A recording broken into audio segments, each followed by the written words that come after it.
शहीद भगतसिंग टपरीधारक संघटना सीटू आणि फेरीवाला संघटनेच्या वतीनं टपरीधारकांच्या विविध मागण्यांसाठी नाशिक जिल्हाधिकारी कार्यालयावर निदर्शने करण्यात आली। शहरातील सामान्य नागरिकांना स्वस्त दरात वस्तू आणि सेवा उपलब्ध करून देत असताना छोटे छोटे व्यवसाय करून आपला आणि कुटुंबाचा उदरनिर्वाह करणाऱ्या टपरीधारकांचे शहरी अर्थव्यवस्थेत मोठे योगदान असल्याचे आंदोलनकर्त्यांनी नमूद केले।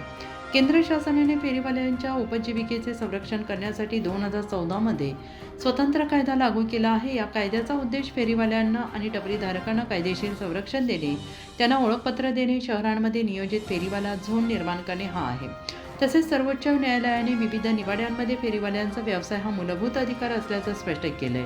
मात्र सध्या शासनाचे धोरण टपरीधारक आणि फेरीवाल्यांविरोधात असल्याचा आरोप संघटनेने केलाय।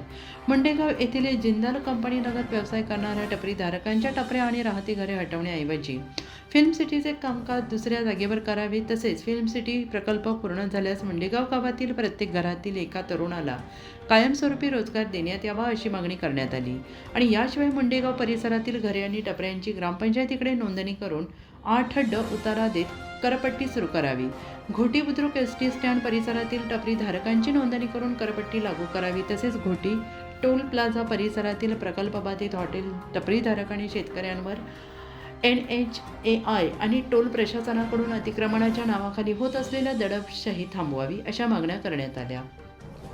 नाशिक जिल्ह्यातील विविध तालुक्यांमध्ये छोटे छोटे टपरी आणि हॉटेल व्यवसाय करणाऱ्या सर्व टपरीधारकांची नोंदणी करून करपट्टी लागू करावी असंही निवेदनात नमूद करण्यात आलं आहे। आणि या मागण्यांचे निवेदन अप्पर जिल्हाधिकारी हेमांगी पाटील यांना देण्यात आलेलं आहे। यावेळी सीटूचे जिल्हाध्यक्ष कॉम्रेड सीताराम ठोंबरे, जिल्हा सरचिटणीस comrade Devidas Adole, comrade Arvind Shahapure, comrade Sanjay Pawar, comrade Chhaya Jadhav, comrade Vijay Tikkal, comrade Raju Gatir, comrade Randhav Gatir, comrade Dnyaneshwar Gatir, तसेच टपरीधारक comrade Dinesh Kadu, comrade Yogesh Wargade, comrade Maifat Gatir, comrade Suresh Tangde, comrade Birbal Tangde, comrade Manohar Dalvi, comrade Gopal Gatir, comrade Tulsabai Rokade आदी उपस्थित होते। पांडुरंग बिरार, प्रतिनिधी सुरगाणापेठ, उत्तर महाराष्ट्र न्यूज नेटवर्क।